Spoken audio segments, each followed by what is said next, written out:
एका गावात एक कष्टाळू शेतकरी राहत होता. त्याच्या छोट्याशा संसारात त्याची पत्नी आणि एक लहानसा मुलगा होता. आयुष्य सुखाने चालले होते, पण नियतीला काही वेगळेच मंजूर होते.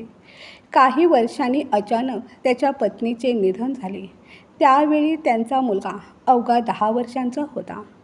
आईच्या मायेची सावली हरपल्याने त्या बालकाचे बालपण दुःखाच्या छायेत गेले.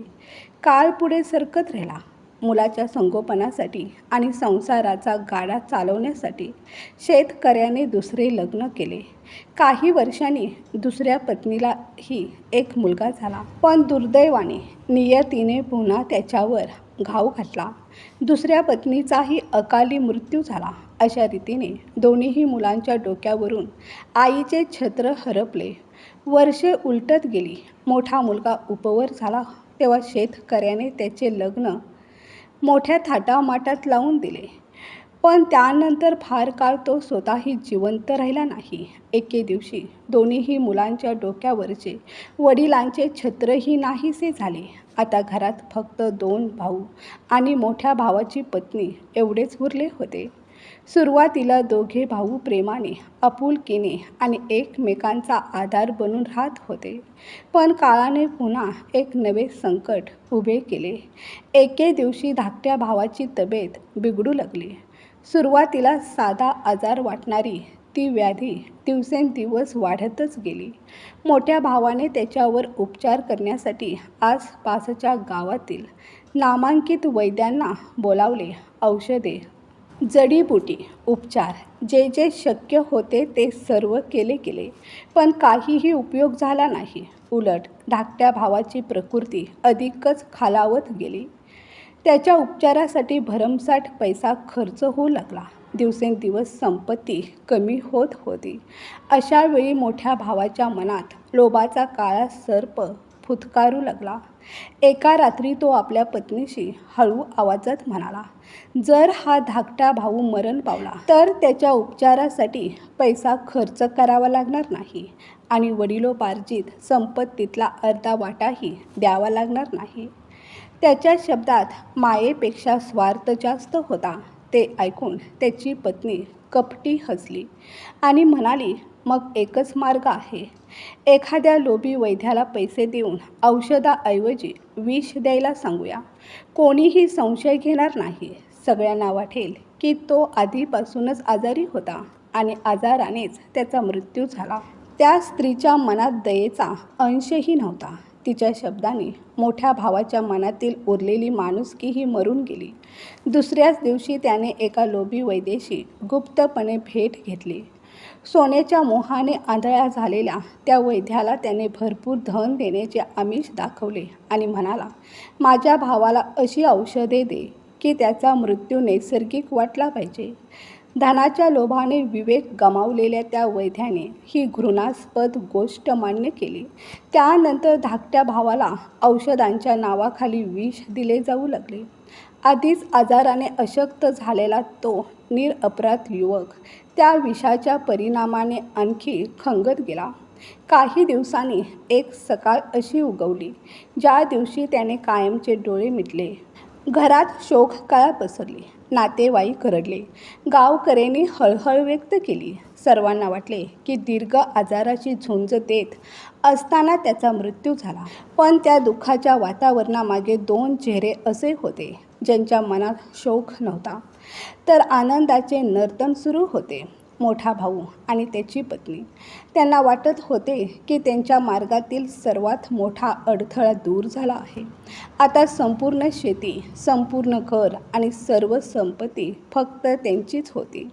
धाकट्या भावाचे अंत्यसंस्कार मोठ्या विधिवत रीतीने करण्यात आले. चिता जळत होती. धूर आकाशात विरत होता. पण त्या धुरासोबत एका निरपराध जीवाचा विश्वास, भावाच्या नातेची पवित्रता आणि माणुसकीही जणू राख होत होती. लोभाच्या आगीत जिंकलेली संपत्ती त्यांच्या हातात आली खरी, पण नियतीच्या न्यायालयात त्यांच्या पापाची नोंदही त्याच क्षणी झाली होती. कारण जगाची नजर फसवता येते, पण कर्माचा हिशोब कधीच फसत नाही. काळ आपल्या गतीने पुढे सरकत राहिला. धाकट्या भावाच्या मृत्यूनंतर काही महिने लोटले आणि पण त्यांच्या घरी एका गोंडस मुलाचा जन्म झाला. घरात आनंदाची लहर पसरली. जणू त्यांच्या आयुष्यातील सर्व दुःख संपले होते. त्या दोघांनी आपल्या मुलावर जीवापाड प्रेम केले. त्याचे प्रत्येक हट्ट पुरवले. त्याला सुख सोयींमध्ये वाढवले आणि अतिशय लाडाने त्याचे संगोपन केले. वर्षामागून वर्षे सरत गेली. लहानग्या मुलाचे रूपांतर एका देखण्या तरुणात झाले. योग्य वेळ येताच आई वडिलाने त्याचे लग्नही मोठ्या थाटामाटात लावून दिले. घरात पुन्हा आनंदाचे वातावरण निर्माण झाले.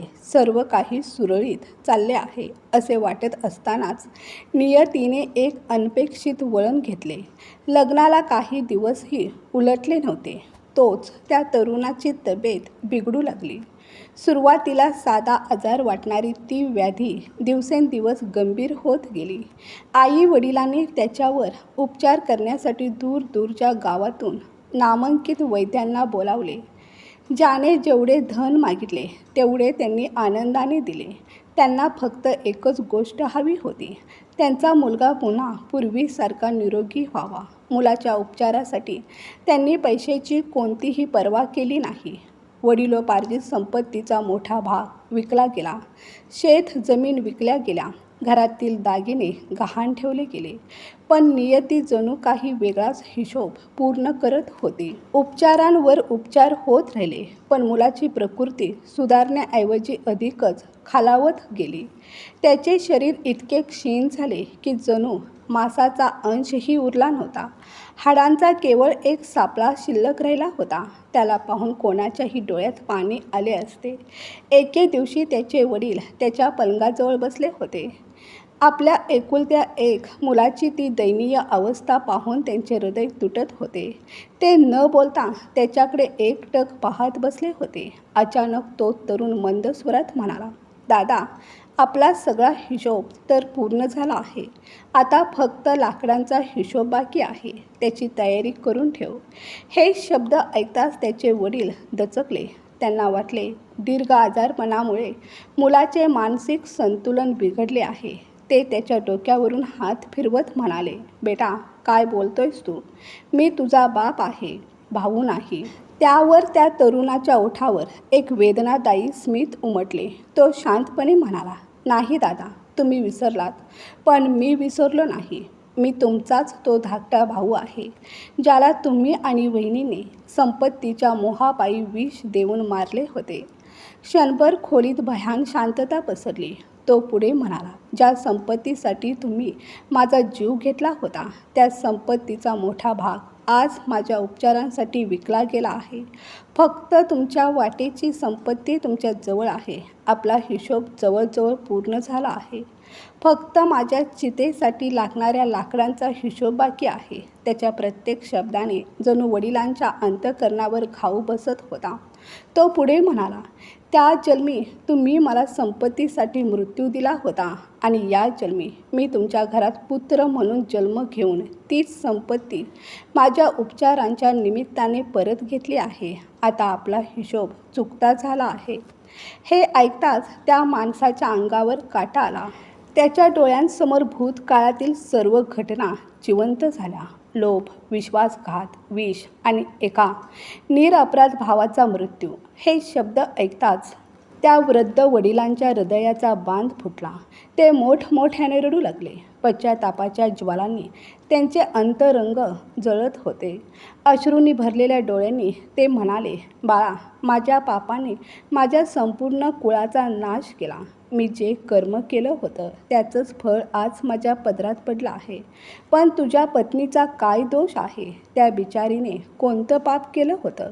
आता तिला संपूर्ण आयुष्य विधवा म्हणून जगावं लागेल. तिच्या आयुष्यातील सर्व आनंद हिरावून घेतले जातील. तिच्याशी आता कोण लग्न करणार?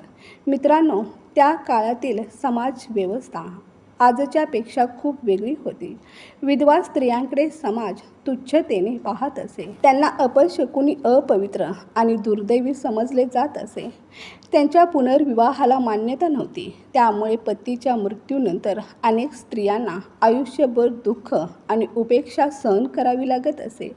वडिलांचे बोलणे ऐकून तो तरुण शांतपणे म्हणाला, "दादा, मला एक गोष्ट सांगा, त्या वैद्याचे काय झाले, ज्याने धनाच्या मोहापायी मला विष दिले होते?" वडील क्षणभर विचारात पडले आणि म्हणाले, "तो वैद्य तुझ्या मृत्यूनंतर अवघ्या 3 वर्षातच त्याचा मृत्यू झाला होता."